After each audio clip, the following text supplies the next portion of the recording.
Hello दोस्तों, आप सभी का स्वागत है GSR क्लासेस में। दोस्तों आज हम सीटेट 2022 दिसंबर 2022 में एग्ज़ाम में पूछे जाने वाले चाइल्ड डेवलपमेंट एंड पेडोलॉजी यानी बाल विकास एवं शिक्षा शास्त्र के जो महत्वपूर्ण क्वेश्चन हो सकते हैं या आने वाले हैं और कुछ महत्वपूर्ण क्वेश्चन जो पिछले साल पूछे गए उनके आधारित हम कुछ MCQ क्वेश्चन कर रहे थे, जिसमें हमारा ये कुल 1000 प्रश्नों की सीरीज चल रही है, जिसमें से हम कुल 10 वीडियो किए हैं, जिसमें से प्रत्येक वीडियो में हमारा 50 क्वेश्चन रहता है। तो हमने लगभग 500 क्वेश्चन कर लिए हैं। दोस्तों उसी सीरीज को आगे बढ़ाते हुए आज हमारा 11वां वीडियो होगा, जिसमें आज भी हम 500 से 550 तक क्वेश्चन करने वाले हैं।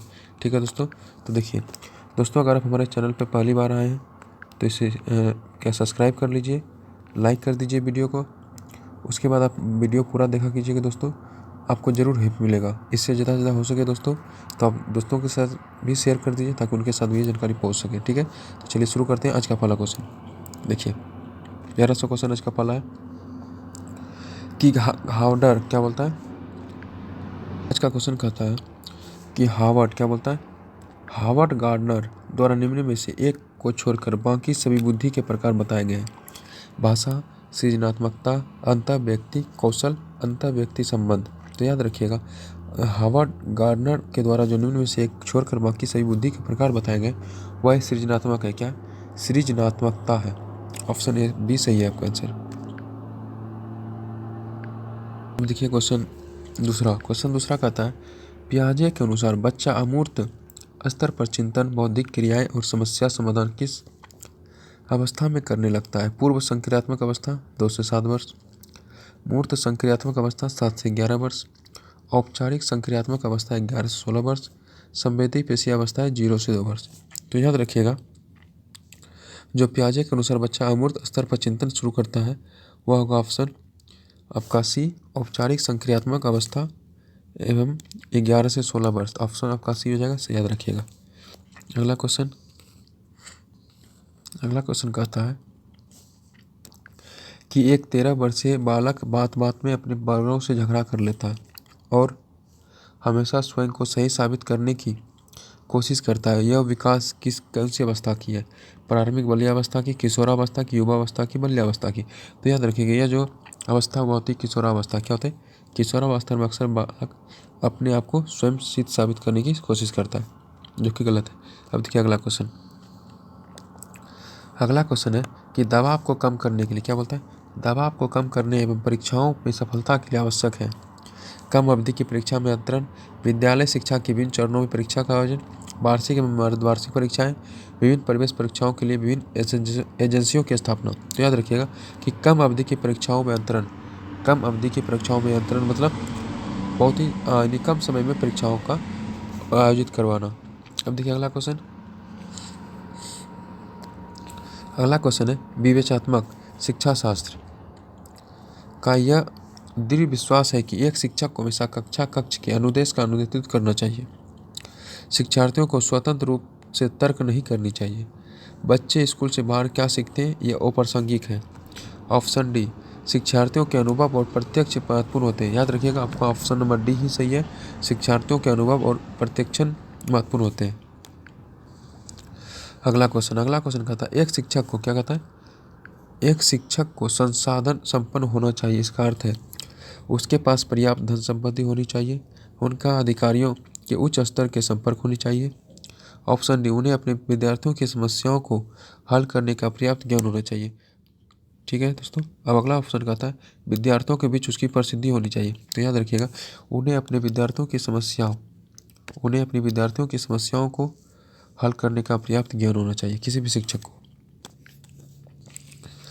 अब अगला क्वेश्चन कहता है व्यक्तिगत शिक्षार्थी क्या बोलता है? व्यक्तिगत शिक्षार्थी एक दूसरे से किसमें भिन्न होते हैं? विकास की दर में, विकास क्रम में, विकास की समान क्षमता में, वृद्धि एवं विकास में। याद रखिएगा, व्यक्तिगत शिक्षार्थी एक दूसरे से भिन्न होता है विकास की दर में। ऑप्शन ए सही आपका आंसर हो जाएगा। अगला क्वेश्चन कहता है मन का मानचित्र संबंधित है बोझ बढ़ाने की तकनीक से, साहसिक कार्य की क्रिया योजना से, मन का चित्र बनाने से, मन की क्रियाशीलता पर अनुसंधान से। तो याद रखिएगा, क्रियाशीलता ऑप्शन आपका हो जाएगा कि मन की क्रियाशीलता पर अनुसंधान से। आपका ऑप्शन नंबर डी। अब देखिए अगला क्वेश्चन। देखिए अगला क्वेश्चन है कि एक शिक्षक विद्यार्थियों में सामाजिक मूल्यों को विकसित कर सकता है। महान व्यक्तियों के बारे में बोलकर, अनुशासन की अनुभूति को विकसित कर, आदर्श रूप से बर्ताव कर और उन्हें अच्छी कहानियाँ सुनाकर। तो याद देखिए एक शिक्षक विद्यार्थियों में सामाजिक मूल्यों को विकसित कर सकता है आदर्श रूप से बर्ताव कर। ऑप्शन सी अगला है 510 नंबर क्वेश्चन। क्वेश्चन कहता है विद्यार्थियों को विद्यालय में खोलना क्यों उचित है। विद्यार्थियों को विद्यालय में खोलना नहीं सोचो खिलना क्यों उचित है। यह उन्हें शारीरिक रूप से सशक्त बनाएगा, यह शिक्षक के लिए काम करना आसान करेगा, यह समय बीतने में सहायता होगा, यह सहयोग एवं शारीरिक संतुलन का विकास करेगा। तो ऑप्शन नंबर डी आपका हो जाएगा, यह सहयोग एवं शारीरिक संतुलन का विकास करेगा। अगला क्वेश्चन है कि प्राथमिक विद्यालयों के बालकों के लिए निम्न में से किससे बेहतर मानते हैं।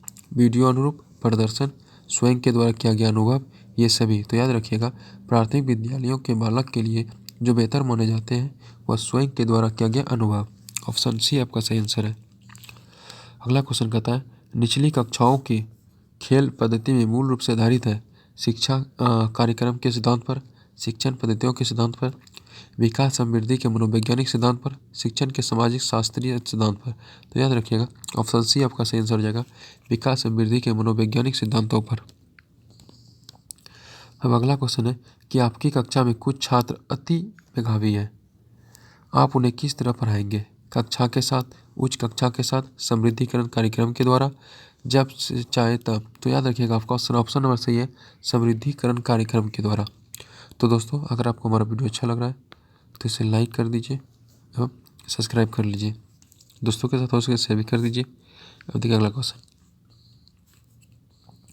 अगला क्वेश्चन कहता है कि व्यक्तिगत भिन्नता क्या बोलता है। व्यक्तिगत भिन्नता के मिलन संबंध में एक अध्यापक की भूमिका होनी चाहिए। व्यक्ति के दृष्टिकोण, अभिरुचि और योग्यता को जानने का प्रयास करना, व्यक्ति आधारित पाठ्यक्रम को उनकी आवश्यकता के अनुसार समझने में कोशिश करना, उपयुक्त दोनों। तो आपको याद रखना है कि ये दोनों सही है एक शिक्षक के रूप में भूमिका। ऑप्शन क्वेश्चन 515 कहता है कि घटना और वस्तुओं के बारे में एक बच्चा तार्किक रूप से सोच सकता है। प्याजे के चिरणों के संबंध में सही कथन है। सेंसरी तंत्रिका तंत्र, प्रारंभिक संचालन प्रक्रिया, मूर्त संचालन प्रक्रिया या फिर औपचारिक संचालन प्रक्रिया। तो याद रखिएगा ऑप्शन सी जो आपका सही आंसर है, मूर्त संचालन प्रक्रिया, मूर्त। अब देखिए अगला 516 क्वेश्चन। 516 क्वेश्चन कहता है बच्चे के विकास को सिरस्थ सिद्धांत के अनुसार निम्न में से सत्य कथन है। विकास सिर से पैर की ओर होता है, विकास पैर से सिर की ओर होता है, विकास मध्य भाग से परिधि की ओर होता है, उपयुक्त में कोई नहीं। तो बच्चे के विकास का सिरस्थ सिद्धांत के अनुसार उपयुक्त में से कोई नहीं है, इसमें से कोई नहीं है कि विकास कैसे होता है। अब देखिए अगला 517 क्वेश्चन कहता है कि बच्चे के लिए निःशुल्क और एवं अनिवार्य शिक्षा का अधिकार अधिनियम कितने वर्ष के लिए लागू है। तो याद रखिएगा यह ऑप्शन है 6 से 14 वर्ष, ऑप्शन ही सही है, ये सभी को पता होना चाहिए।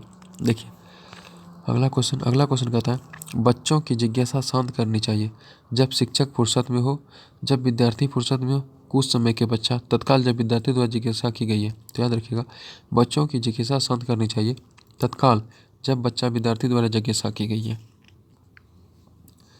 अब है क्वेश्चन 519 कहता है बच्चे की बुद्धि लब्धि 90 से 110 के मध्य है, वह है समान बुद्धि, प्रखर बुद्धि, उत्कृष्ट बुद्धि, प्रतिभाशाली। तो याद रखिएगा वह जो है समान बुद्धि है। क्या समान बुद्धि जब 90 से 110 के मध्य बुद्धि लब्धि हो तो समान बुद्धि है। अगला क्वेश्चन कहता है कि सतत एवं व्यापक मूल्यांकन शब्दावली का तात्पर्य सभी विषयों का मूल्यांकन, शैक्षिक क्षेत्र का मूल्यांकन, शैक्षिक एवं शैक्षिक क्षेत्र के मूल्यांकन, शैक्षिक क्षेत्र का मूल्यांकन। तो याद रखिएगा शैक्षिक एवं शैक्षिक क्षेत्र का मूल्यांकन जो आपका सही आंसर रहेगा ऑप्शन सी। अगला क्वेश्चन कहता है एक शिक्षार्थी और विद्यार्थी के मध्य संबंध होना चाहिए, स्नेह का, विश्वास का, सम्मान का, ये सभी। तो ये सभी आपका राइट आंसर होगा दोस्तों, ठीक है। अब देखिए अगला क्वेश्चन कहता है आपका अगला क्वेश्चन है कि एक अच्छा अध्यापक क्या बोलता है, एक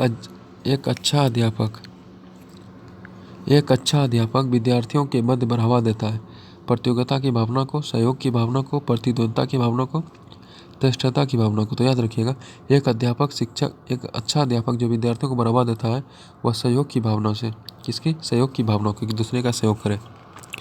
अब देखिए अगला क्वेश्चन है कि परामर्श क्या बोलता है? परामर्श का उद्देश्य है बच्चों को समझाना, बच्चों की कमियों का कारण पता लगाना, बच्चे को समायोजित में सहायता प्रदान करना, उपयुक्त सभी। तो याद रखिएगा, परामर्श का उद्देश्य है इनमें सभी। अगला क्वेश्चन है, बच्चों को रुचि बनाए रखने के लिए कौन सी विधि का चयन करेंगे? पहला ऑप्शन है सबका, बच्चों को पढ़कर आने को कहें और प्रश्न पूछेंगे। स्वयं गतिविधि करेंगे तब बच्चों को बताएंगे।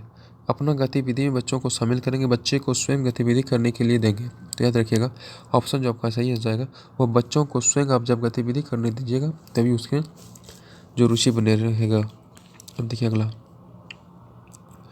कहता है, निम्न कक्षाओं में शिक्षण की खेल विधि आधारित है। शारीरिक शिक्षा कार्यक्रम के सिद्धांत पर, शिक्षक की विधियों के सिद्धांत पर, विकास एवं बुद्धि के मनोवैज्ञानिक सिद्धांत पर, शिक्षण के सामाजिक सिद्धांतों पर। तो याद रखिएगा, जो आपका सही आंसर हो जाएगा विकास एवं बुद्धि के मनोवैज्ञानिक सिद्धांत पर। अब देखिए अगला क्वेश्चन कहता है, परिवार एक साधन है अनौपचारिक शिक्षा का, औपचारिक शिक्षा का, दूरस्थ शिक्षा का, गैर औपचारिक शिक्षा का। तो याद रखिएगा, परिवार एक साधन है अनौपचारिक शिक्षा का। ऑप्शन ए कौन सा हो जाएगा दोस्तों? ऑप्शन ए हो जाएगा, परिवार जो एक साधन है अनौपचारिक शिक्षा का। अब देखिए अगला क्वेश्चन कहता है कि देखिए अगला क्वेश्चन कहता है, निम्न में से कौन सा बुद्धि बच्चे को लक्षण नहीं है? वह जो लंबे निबंधों को बहुत जल्दी रखने की क्षमता रखता है, सीखने की। वह जो प्रभावपूर्ण एवं उचित तरीके से संप्रेषण करने की क्षमता रखता है। वह जो मूर्त रूप से सोचता रहता है। वह जो नए परिवेश में स्वयं को समायोजित कर लेता है। तो याद रखिएगा, निम्नलिखित बुद्धि का सबसे लक्षण नहीं वह है जो लंबे निबंधों को बहुत जल्दी याद रखने की क्षमता। ये तरीका जो है बच्चों के लिए सही नहीं है। अब देखिए अगला क्वेश्चन कहता है, वह कौन सा स्थान है जहाँ बच्चे की संज्ञानात्मक विकास को सबसे बेहतर तरीके से परिभाषित किया जा सकता है? खेल का मैदान, विकास एवं कक्षा पर्यावरण, सभागार, घर। तो याद रखिएगा, जहाँ बच्चे का संज्ञानात्मक विकास होगा वह होता है विद्यालय एवं कक्षा पर्यावरण। कैसा होता है? विद्यालय एवं कक्षा पर्यावरण। अगला क्वेश्चन कहता है, बुद्धि के बहुकारक सिद्धांत के प्रतिपादक हैं मैकडूगल, टर्मेन, डाइक, बट। तो याद रखिएगा, बुद्धि के बहुकारक सिद्धांत का जो प्रतिपादक है वह है थॉर्नडाइक। कौन है? ऑप्शन सी आपका सही हो जाएगा, थॉर्नडाइक। क्वेश्चन 35 कहता है कि उपनयन संस्कार किस शिक्षा काल में किया जाता है? याद पढ़िए, 10वां क्वेश्चन पढ़े होंगे आप कि उपनयन संस्कार किस शिक्षा काल में दिया जाता है? तो याद रखिएगा, बौद्धिक काल में दिया गया था। किस काल में दिया जाता है? बौद्धिक काल में दिया जाता था। दोस्तों, अगर आपको हमारा वीडियो अच्छा लग रहा है तो इसे प्यारा सा लाइक कर दीजिए एवं दोस्तों के साथ शेयर कर दीजिए। अब देखिए अगला क्वेश्चन कहता है, पियाजे क्या बोलता है? पियाजे की औपचारिक संक्रियात्मक अवस्था बालक की किस आयु अवधि तक मानी जाती है? तो आपका ऑप्शन है 0 से 2 वर्ष, 2 से 7 वर्ष, 7 से 11 वर्ष, 11 से 15 वर्ष। तो संक्रियात्मक अवस्था की जो आयु होती है वो होती है 11 से 15 वर्ष तक। अब देखिए अगला क्वेश्चन कहता है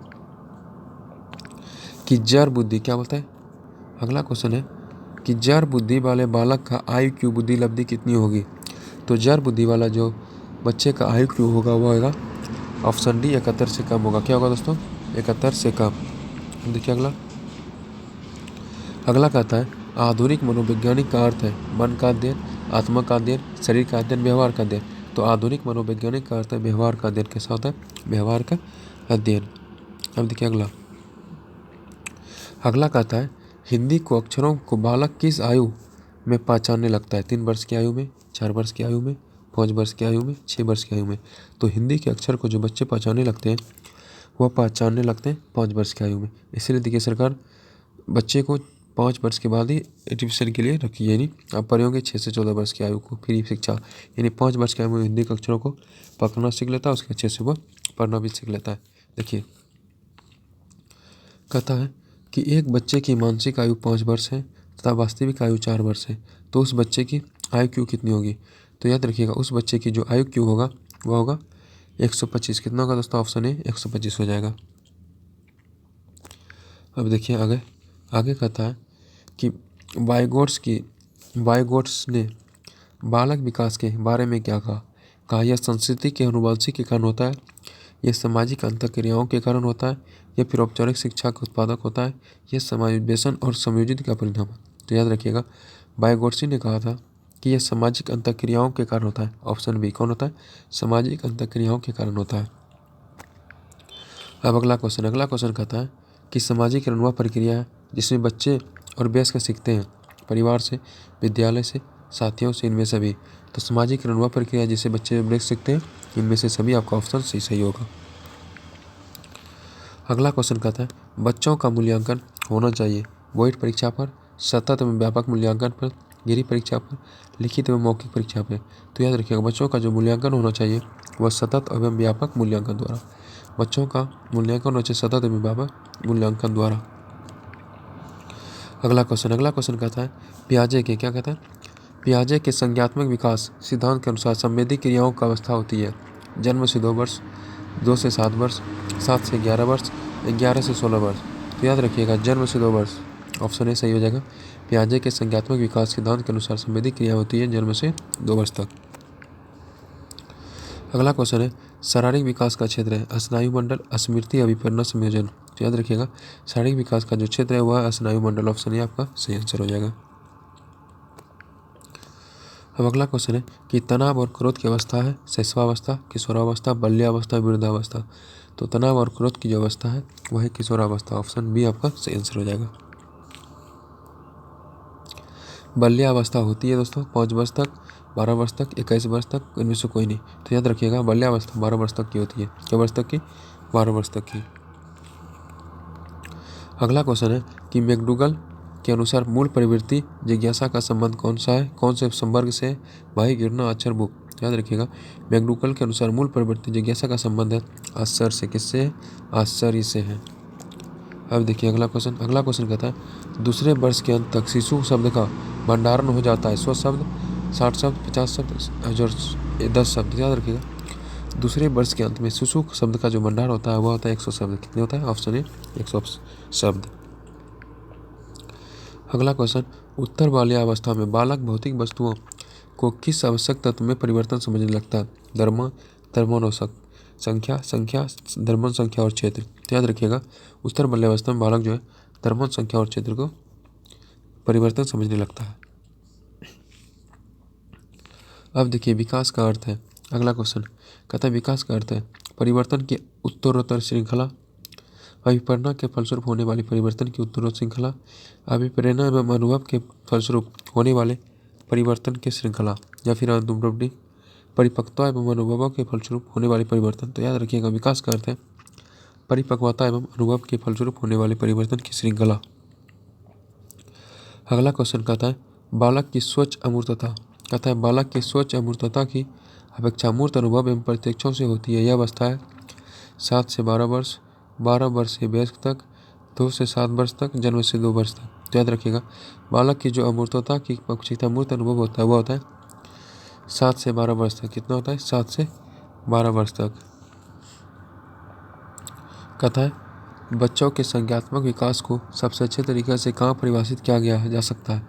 खेल के मैदान में, विद्यालय में, कक्षा में, गृह में, ऑडिटोरियम में। तो याद रखिएगा, बच्चों का संज्ञात्मक विकास होगा विद्यालय एवं कक्षा में। क्या होगा?